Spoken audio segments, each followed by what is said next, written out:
That's it. Back-to-back defeats for Hearts. Get Robbie Nielsen out of the club right now. Pack his bags and send him on his way. He can go back to England if he wants. But welcome back, guys. Son of Scotland TV. By the way, Robbie Nielsen's going nowhere, so sit down. I was just kidding on. It's back-to-back defeats, but let's keep it real. We were playing against the Swiss champions in Switzerland, and then we went to take on the Scottish champions at Celtic Park. So you know what? Yeah, it's not great. It's never nice to lose 2 games in a row, but it's not like we've lost to Diddy teams here. We've actually lost to, probably 2 of the best teams we'll play this season. So, disappointing, yeah. But again, today, I thought we're always going to pretty much lose the day, weren't we, when you think about it? We had one eye on the second leg against Zurich in the Europa League, and I felt like this game was always going to play like second fiddle to that. You had Rangers dropping points yesterday. It was almost like Celtic were going to try and go out today and make a statement to make sure that they go clear at the top of the table. And yeah, I didn't go into this with much hope, any sort of expectations. Normally I would fancy us to at least have a go and, give the opposition a game. But I actually predicted 4-0. Before the match, and I didn't do a preview, but my prediction was 4-0 Celtic, and I'm glad to say I was wrong, and I actually thought we played alright today, so I'll quickly talk about what I seen. I didn't get to see the full game, I did get to see extended highlights, so I thought we played okay, but I mean, there's a couple of common occurrences I can see, and that is the fact that Cochrane and Sibbick are both shit. Yeah, I mean, we've played Celtic, we've played Zurich, and the one thing that hasn't changed is they are both shite. I mean, especially Sibbick, but today Cochrane was pretty bad too. Personally, I would rather have none of them anywhere near our starting 11. I wouldn't have any of them in the team. People will say that like Rocky Bashuri is a banter signing for Hibs. I don't think Toby Sibbick's any better. Every time I see Toby Sibbick in the defence, I panic, I do, man. I just don't want to see him in there, and hopefully he will not be in there Thursday night. Because I think if we want to qualify, then, we need to make sure he isn't part of the team. For me, if we have a full-strength team to choose from, I don't think Sibbick or Cochrane are in our starting 11 at all. But, I mean, Nielsen seems to be a big fan of Cochrane. Personally, I'm not. But it is what it is. He picks the team, and I don't. So, we'll talk about the first half. I felt like Celtic probably deserved the win, but they weren't that good, and I thought we actually played alright against them. So, opening chance fall for Kyogo, he could have left it for Jota. He decided to take it in his stride. He was actually flagged offside when he was onside here, but it wouldn't have mattered anyway, because Stewart came out and gobbled up the ball like a hungry predator. He just came out and fucking ate it right at Kyogo's feet. So, good goalkeeping for Stewart. I was actually impressed by Stewart in this game. And that's probably the only time I've ever said that, because if you told me that Craig Gordon was going to retire tomorrow and Stewart was going to be our number 1, I wouldn't be pleased. I would be panicking. I would say we need to go and sign a goalkeeper. And I'm not saying that's changed, but I'll give Ross Stewart credit today. I thought he played well. He had a solid game. Not a lot he could have done about either goal. So I say not a lot. I don't think there's anything he could have done about either goal. So yeah, I'm not blaming Stewart today. I've already made it clear who I'm blaming. Sibbick and Cochrane are both shite. So that's who I'm blaming for the defeat today. But anyway, then we had the goal. Turnbull tries to pick up Maeda. Carter Figures plays it into Turnbull in the about 30 odd yards out. Turnbull spins around. He tries to pick out Maeda. Plays a ball. It's not the greatest ball. The ball should get intercepted by Cochrane, but it actually gets stuck in between Cochrane's legs, and it still breaks to Maeda. It was a bit unfortunate. And then Maeda just out muscles Cochrane, and we know Maeda's not the strongest guy. I mean, you look at him, he looks like a twig. He could probably blow on him and the guy would snap in half, but for some reason Cochrane's not good enough, not strong enough to cause him any problems. Maeda gets a cross into the box and across the 6-yard box, and Kyogo's there. I mean, it's a decent finish, but I mean, Kyogo's quality, you expect him to score this. And we had Toby Sibbick, the nearest guy. He was the nearest person to Kyogo, but he was nowhere near him. It made absolutely no sense. Where the fuck was Sibbick here? Just standing there in no man's fucking land. I mean, it was like he was still doing the whole COVID 2-meter distance and shit. I mean, what the fuck is that? I mean, I want my players to be, harassing them, you know what I mean? In the nightclub, sexually harassing them. That's what I need the players to be doing, right? I need them to be up on them, invading their personal space. This whole standing 2 metres back and giving Kyogo a tapping is doing absolutely nothing for me. I need them to be on them like that, like a wrestling match, like two big sweaty guys, like that are climbing over each other. That's what I need in the defence. That's what I need in the box. Not Toby Sibbick just spectating for 2 metres away and letting Kyogo have a free tap in. That doesn't work for me. So yeah, Toby Sibbick absolutely sucks.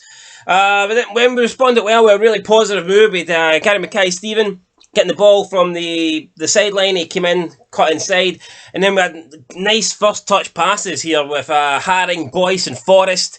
It fell to Gary Mackay-Steven again. He sees Ginnelly out wide. He tries to play him in, and it wasn't the worst pass in the world, but it was slightly under hit, especially with Ginnelly's pace. Mackay-Steven should have hit the ball in front of him so Ginnelly could run onto it, but instead it was under hit the pass, and then Ginnelly picks it up. He's got a couple of defenders in front of him, and I thought it was very negative. He could have maybe tried to take the defenders on, but Ginnelly decides, you know what, I'm not good enough to do that, so I'm going to take a shot.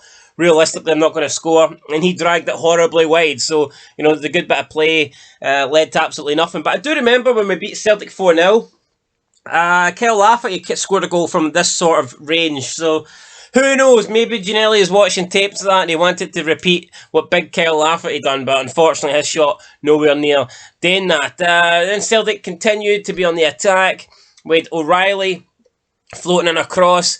Cochrane went to jump up the head away. He totally mistimed it. The ball went over him. Maeda was there free. Maeda hit the ball at the goalkeeper, headed it straight at Stewart, and it was a decent save again for Stewart, but Maeda should have really scored that there. And again, Cochrane just completely mistiming the jump. And could have easily put us 2-0 down there. And then just for half time, we had Jota out in the wing again. He dinked it into O'Reilly. O'Reilly, lovely touch while the ball was coming into him in mid-air. And while the ball was still in there, his second touch was a volley at goal, but he couldn't hit the target. And thankfully, we got into the break at 1-0. And then second half, man, we seen a lot better pressing from us. We took the game to Celtic. Now, in terms of chances, we didn't really create that much. But we stopped Celtic from creating chances, mainly due to just not allowing them any time on the ball, especially in midfield. I mean, they couldn't really create anything. There was periods where we were actually pushing Celtic back into their own half, and I don't think they liked it. And we were doing well, especially at the start. We had a really good opportunity. I think it was Forrest with a lovely cross in, and Toby Sibbick again I don't know why he was in the box. But he just proved here that it doesn't matter what box he's in, whether he's in his own box or the opposition box, he's fucking shite. Either way, defending or attacking, he can't get near the ball for some reason. Forrest puts in a good cross and Toby Sibbick just decides to, not touch the ball. He doesn't want to get fucking a disease off the ball. It must be a disease-ridden ball or something like that, because Toby Sibbick wanted nothing to do with it.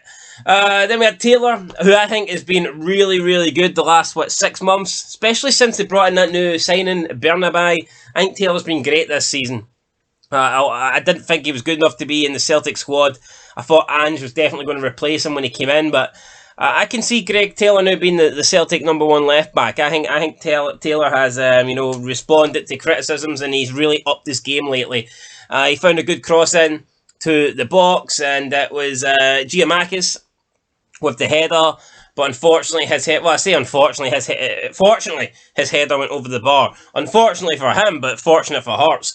Then with Taylor again, went all across, he picked out O'Reilly, and he got his shot away. It was a double-handed save though by Stewart, and then Hatate with the rebound put it wide. And then the two sending offs. Cochrane's, definitely a sending off, I think. Second yellow. Just lunges at the Celtic player. He can't really do that. Very late. He accepts it. Second yellow card, I'm not too sure. It's Toby Sibbick. I mean, I'm kind of glad though it was the two shitest players that got sent off, so for me that works. But I don't know if Toby Sibbick should have been sent off here. And they're saying it as a clear second yellow, but I mean, it's a very slight push. I mean, it's a small push on who I can't even remember who it was on, to be honest. It might have been on Turnbull, who I actually thought had a good game today as well. It's like a very small push, and he just falls down and makes the most of it. The referee comes over, gives him the second yellow. Toby Sibbick kind of laughs at it. I thought there's nothing to laugh about, mate. Your performance today was a laugh. You were a laughing stock. So if you want to laugh at something, how about laugh at how shite you were, right? Because the fact you got sent off is not a laughing matter, but you were horrendous today. And that was it, really. We had another save from Stuart. I say that was it. Celtic went on to get a second goal. We had another save for Stuart from Giamakis, and then the goal finally came in. Another cross came in. Giamakis got to the ball, but I actually think his shot was going wide. And then it hit off Nielsen. It looked like it hit Nielsen's arm and then deflected it in. So the says that Giamakis will claim this or whatever, but I actually think that this will go down as an own goal because Giamakis' touch was sending the ball wide, and then it hits off Nielsen, which deflects it into the back of the net. So for me, this is a Nielsen own goal. In the end, doesn't really matter, does it, guys? 2-1, 1-0. When we started losing men, any chance of trying to snatch a late equaliser kind of goes out the window. So, overall, it was 2-0. Not the worst result we've ever had at Celtic Park. I wish we could have offered a bit more offensively going forward, but I will say that we limited Celtic today, and I think we did a lot better defensively, and I think we did a lot more to disrupt Celtic than most teams will this season. So, yeah, if only we had a bit more going forward, and if only we didn't get 2 men sent off, two donkeys sent off, then perhaps we could have got something out of this game, but it wasn't to be. Celtic did deserve the win, so I have no complaints there. It's our first defeat now of the season, and it actually keeps us in 4th place. We're behind Motherwell, the team that I guaranteed would finish bottom 2, and we're behind them. I know it's early days, but come on. How the fuck Motherwell got beat twice off Sligo Rovers, now we're behind them in the league. How's that work out? Honestly, don't know. But now we focus our attention to Thursday. Surich at Tynecastle. The likes of Shankland and Mackay were rested today, even though they got brought on in the second half. But yeah, it wasn't a full 90 minutes, so I guess that's better than nothing. And plus, it is the start of the season. The players really need rested, Should they not be focusing on game time and try and get peak fitness? I don't know if it's a good idea to be resting players. I think as much game time a player can get at the moment is probably better for him. But we'll see. We'll see, guys. Surich up next. Looking forward to it. I actually think we will overturn that 2-1 deficit, and I think we'll go through. But we'll have to wait and see. Hopefully Cochrane and Sibbick are nowhere near the team, and I think we've got a chance. But we really need Halkett back. Get Halkett back, and I'll be very happy. Going forward, if Nielsen is going to continue to play 4 at the back, for me, the back 4 would be Kingsley on the left, the Rolls Royce, Michael Smith on the right. And then in the middle, you have Halkett and Kai Rules. That should be the 4 if he is going to play a 4. If he wants to play 5 at the back, then I'd stick in Nielsen, Lewis Nielsen. I'd stick him in. I don't know why I see Sibbick anywhere near this team.